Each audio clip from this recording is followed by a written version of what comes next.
Hello everyone, good morning. तर आजचा दिवस ना खूप स्पेशल होता. का ते पुढे सांगतेच, पण सुट्टीच्या दिवशी ना वातावरण काहीतरी वेगळंच वाटतं. जरी दररोजच्यासारखं असलं ना तरी अशी वेगळीच वाईब येते आणि एकदम रिलॅक्स आणि निवांत वाटत असतं. तर आज ना होता सॅटर्डे आणि सॅटर्डे संडे आमच्या घरी सुट्टी असते. तर आणि शर्यूचं ना ह्या ट्रायपॉडसोबत असं काहीतरी खेळणं सुरू होतं. आता सुट्टी आहे म्हणल्यावर काहीतरी केलंच पाहिजे. तर आज ना म्हणलं केसांना थोडा ॲलोवेरा लावून घ्यावा आणि मी ॲलोवेरा लावला होता ना तो खरंच खूप छान आला होता.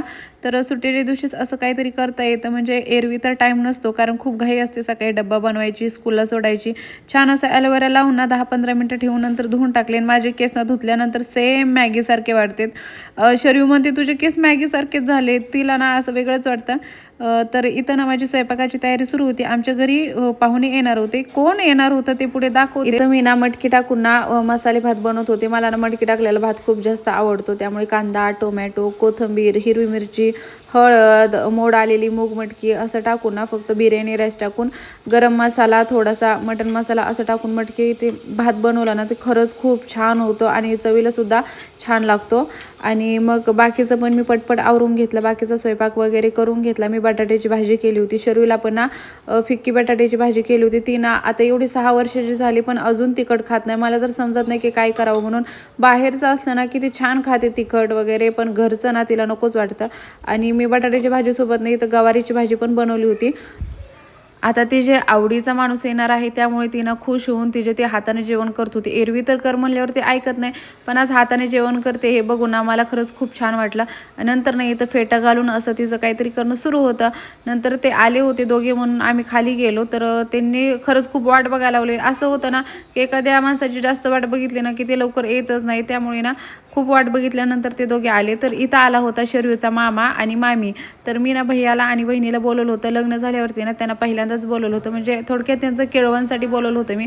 ते आल्यावरती त्यांच्या दोघांचं खेळणं सुरू होतं आणि ते कलरिंग ना भैया घेऊन आला होता शर्यूसाठी, कारण तिला कलर करायला खूप जास्त आवडतं. आम्हाला थोडंफार सामान घ्यायचं होतं त्यामुळे आम्ही ना डीमार्टमध्ये आलो होतो. हे रबर्स, क्लच एवढे सुंदर होते ना, पण माझ्याकडे ऑलरेडी भरपूर झाले त्यामुळे मी काही घेतलं नाही. तर आम्हाला ना कर्टन्स घ्यायचे होते हॉलसाठी, कारण हॉलचे कर्टन्स ना खूप छोटे झाले होते. हॉलची जी गॅलरी आहे ना तर त्यासाठी ना 8 फुटाचे कर्टन्स लागते. आम्ही गेल्या वेळेस ना आम्हाला वाटलं बसतील त्यामुळे 7 फुटाचे घेऊन गेले आणि ते खूपच छोटे झाले आणि ते विचित्र पण दिसत होतं. कारण हॉलमध्येच पहिल्यांदा आलं ना की ते खूप वेगळं दिसत होतं कर्टन्स छोटे असल्यामुळे. 7 फुटाचे होते आणि 9 फुटाचे होते त्यामुळे आम्हाला 9 फुटाचे घ्यावे लागले. नंतर आम्ही ना त्याला अल्टर करून आणीन आणि शर्यूला ना मामासोबत घरी सोडून आले होते. त्यामुळे मला तर असं वाटतं की पहिल्यांदा आम्ही असं बाहेर पडलो असेल शर्यूला सोडून. जरा वेगळं पण वाटत होतं की शर्यूसोबत नाही. आणि हा सनसेट एवढा भारी दिसत होता ना, म्हणलं तुम्हाला पण दाखवा. खरंच असं लाल ना तो आगीचा गोळा असल्यासारखा दिसायचा सूर्य, एवढा छान दिसायचा ना. आणि मला वाटत होता हा सनसेट ना बीचवरती तर किती छान वाटत असेल. आता ज्याचा त्याचा बघण्याचा नजर आहे तिथंच तो किती छान वाटतो आणि इथं पण छान वाटतोच, पण बीचवर अजून छान वाटत असेल. आणि आज भैयाचा शनिवार होता, उपवास होता, त्यामुळे त्याच्यासाठी ना वांग्याची भाजी, गाजरचा हलवा, पनीरची भाजी. तर पनीरची भाजीची ना मी इथं तयारी करत होते.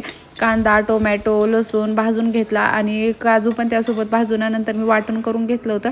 आणि शर्यूचं असं काहीतरी खेळणं सुरू होतं ते आल्यावरती. आता माझे व्हिडिओज आवडत असतील तर ना नक्की सबस्क्राईब करा आणि लाईक करा. Bye bye.